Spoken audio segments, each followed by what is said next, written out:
good to get a win. Anytime you can win in the NFL, it's a good thing. It was not easy. I'll give credit to the Giants, and then there's a lot of things we can do better as well. So proud of the way the guys found a way. I thought our offense came up with two critical scores there in the second half, which we needed, and then defensively to come back and basically on two got-to-have-it drives for them back-to-back, shut them down on fourth downs. And so a lot of young guys out there getting valuable time, and that's a great learning experience, opportunity for them. So crowd was phenomenal again at home, which is great. No place like home in Western New York, baby. It's unreal. I know you guys are probably going to want injury updates. I'll tell you what I know on Josh. Josh had scans, all are normal so far on his shoulder, and then Damien, same thing so far. So things are heading in a good direction right now for Damien as well. So with that, I'll turn it over to you with your questions. Sorry, just to clarify, Damien he also has scans and they're all good so far. So far, yeah.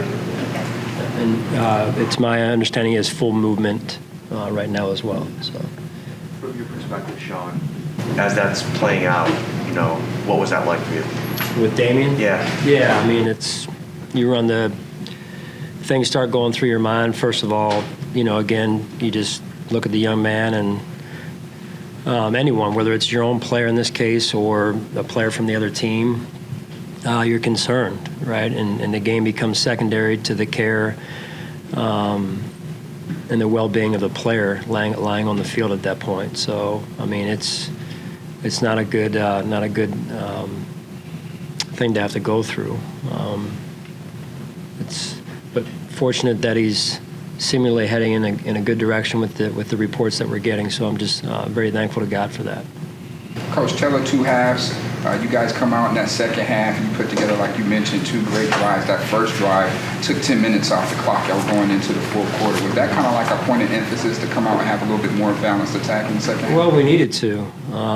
We didn't get into a good enough rhythm in the first half, and we got to find a little bit better rhythm early on in the game right there. Sean, is that execution? Is that just like how does that happen, I guess, 2 weeks in a row? Yeah, well, you're not going to like my answer. It's going to be like I need to go back and look at. I mean, my head is sometimes down now, working with the defense when I'm not seeing every play, right? So I'm not really sure. But at the end of the day, you got to find a rhythm. You got to establish a line of scrimmage and get our quarterback in a good rhythm. And it's probably a little bit of everything. Usually, it's never usually just one thing. And so we got to go look at that and look hard at it because it's been a couple weeks now in a row here that we've gotten off to a slow start. So we're better than that, and we got to work on that. How was you impressed about how the way that James Cook and Latavius Murray was able to shoulder the load with Damien Harris going down? Yeah, I mean, I thought James, you could really feel James was running with an attitude. So was Tay. I feel like Tay runs most of the time with an attitude. But James in particular, there were a couple runs in a row there where he had his shoulders lowered and he was running with intent and a purpose, and that's how he's got to run every play.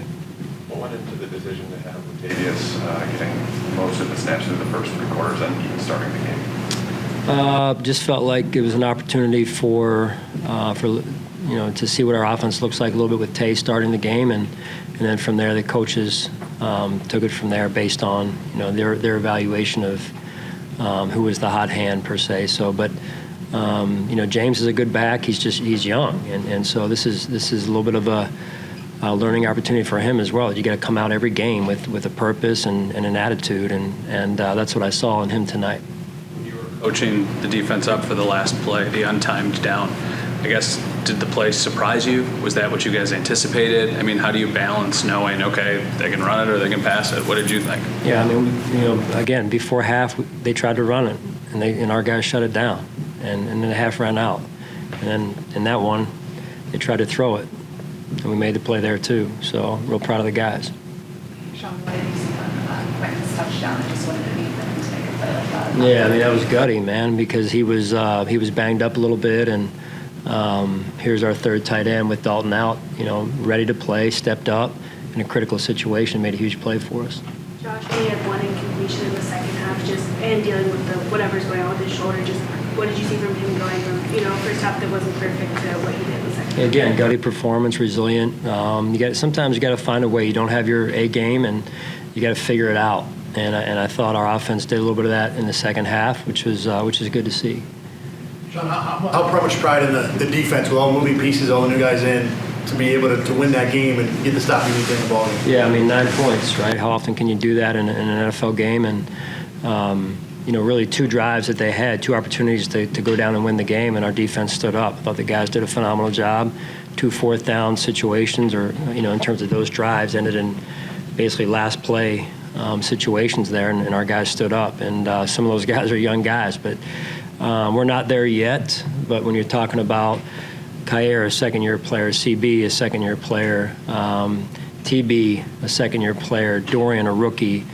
Those guys in a game like that, when it's nip and tuck, and to go on a drive where you're saying, hey, 2 minutes, let's execute, right? That's why we practice the way we do, and you got to communicate, execute. It's got to all be rolling in the critical moments of the game, and it was. Those guys were doing a really good job, and then, again, they stood up with it in that last play. They stood up and made the play that they had to make. I know week after week we ask you about AJ Epinesa because he keeps making these big impact plays. We were talking to him in the locker room, and he kind of was really hard on himself. Like it's almost like he didn't really do much, and he was unsatisfied with his performance. What does that say about, I guess, his work ethic and the standard that he holds himself to, despite the fact that he is making these big plays week after week now? Yeah, I mean, it is a standard. That's what we hold ourselves to. That's the environment in our building. You come to work, you prepare, and you come out ready to play. And it's fun to watch young players, maybe players like AJ, who haven't been as consistent as they would have wanted to this point in their career, start to really develop. And I think that's where you're able to sustain success, is when your young players develop and the light comes on, and we're seeing that with AJ. And then you're seeing the standard when he doesn't think, for whatever reason, that he played as well as he should have or can. The self-awareness and maturity that comes with that is also very important. Sean, after everything settled down with that skirmish in the end zone, did you talk with Josh at all about getting himself involved in a situation like that? Really, honestly, I didn't have time because it was a lot going on there, as you said, and I'm just trying to manage the game more than anything. He knows. He knows he's got to be smart. But I'll say this: we're not backing down either. I don't want our guys backing down. But 17 in particular needs to be smart. He needs to let everybody else fight the fight for him, and he stays in the back. So. Sean, what was the thinking with not trying the field goal end of the first quarter, the longer one would have been 55 or so, and then kicking again in the fourth quarter at the end when you're up 5 and 3-4 minutes to go? Yeah, I think the first one was going the other direction. We felt like we were out of our range there, just because a little bit of the wind that was going usually goes towards the tunnel. So a difference in some of the wind that, again, wasn't a ton of wind, but the wind usually flows into the back of the stadium and towards the tunnel. That's why we took that direction in the fourth quarter. Coach, Dorian Williams got his first start. I know you haven't watched film, but what did you notice about his play today? I'm sorry? Dorian Williams? Yeah, I mean, here's another young player out there playing, and he plays extremely hard. I mean, he is only going to get better. I mean, like all young players, he makes some mistakes, but it's important to him, and he has the respect of his teammates, and I think that's a step in the right direction for any young player. A little bit ago that Taryn seemed super focused, more so than usual in the last couple defensive drives. Did you notice that as well? Taryn did? Yeah, Taryn. All the guys did. They knew what they had to do. They knew, I think Giants were holding 3 timeouts, and we're in our 4-minute offense there, and thought we had a chance to end it right there at the completion. Unfortunately, didn't go that way, and then we missed the kick, so we give them a short field right there. But tried to go up 8. I think it would have put us up 8.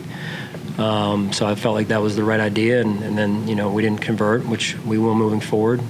Full confidence in T-Bass, and so we had to stop him on what was amounted to a short field, and Although I thought all the defensive guys were rolling. I mean, I didn't see, from the naked eye, at least one thing that wasn't executed. Really, I mean, we were pressuring, we were covering, we were pressuring, we were covering, and Saran Neal was out there as well, playing the dime position for us, and again, another guy that doesn't typically play defense, and he stood up. Sean, hasn't been smoothest ride for Kyrie Elam and had some bumps tonight as well. But what did you see from him? Resilient. Yeah, resilient. He made a great tackle in the 2-minute drive that they were on. I forget the call, but that was a great tackle, and I think it kept the clock running as well, which was important. You're going to have some highs, you're going to have some lows, and you just got to stay. You got to stay tough, man. And he showed that tonight. At 38, just to clarify on the any reason consideration to force the Giants to use their last timeout On our third down. on that third down, sure. third and 8. Yep. Yeah, we thought about it. Had a chance to seal the game also, though, too, and we had a guy open, and we just didn't execute. So yeah, I mean, all those things we're thinking about, we're talking about. Don't like the fact. I mean, you're playing aggressive. Trust our quarterback. Don't like the fact that the clock is stops on the incomplete, and they have one timeout remaining. To your point. But I also like putting putting the ball in the hands of our best player, and Josh Allen too. What was your assessment of Von's progress the second game back? Yeah, it's hard to watch the D-line, but his mindset, I felt like he's getting his mindset back, of now he's playing and he's a competitive guy, so he's only going to get better each week. Was the goal coming in to kind of have him available in the fourth quarter as well compared to last week? Ideally, yeah. Ideally, the more the medical staff takes, ups that rep count, then obviously the more he'll be available in the fourth quarter for us, which is important. So.